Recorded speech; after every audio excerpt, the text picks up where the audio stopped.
misy ihany koa ny ezaka fampitsinjovana ho an'ireo taletaritra tale amin'ny fiankajiam-pampianarana miisa 7 ato anatin'ny sekoly FJKM zany ao anatin'ny faritanina Antananarivo sy ny faritan'ny Toamasina izany izay nanomezana fanampiana ho an'ireo mpiara-miasa taletaritra sy ireo tale-tsekoly izay misehatra ao anatin'izany. Misy ny lena vola zany natolotra ho an'ny fiankajiam-pampianarana tale amin'ny fiankajiam-pampianarana ary misy ihany koa ny lena vola natolotra ho an'ny tale-tsekoly tsirairay avy.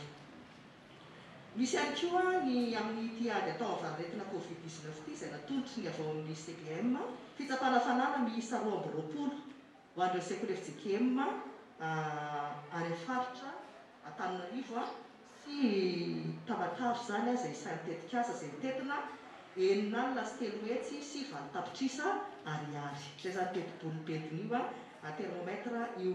Misy ihany koa ny fanolorana solution hydroalcoolique ho an'ireo sekoly Mapiaty miisa 9 izay mitentina 9 alina sy 6 hetsy sy 1 tapitrisa ariary.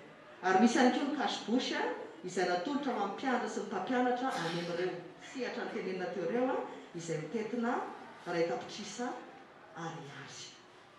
Raha atambatra zany izay rehetrarehetra izay dia ahitantsika fa vola betsaka ihany no natotonareo tao amin'ny CPM ho fanampiana ny sekoly FJKM. Dia maneho fankasitrahana feno izahay ny amin'izany fitiavana izay nasehonareo izany.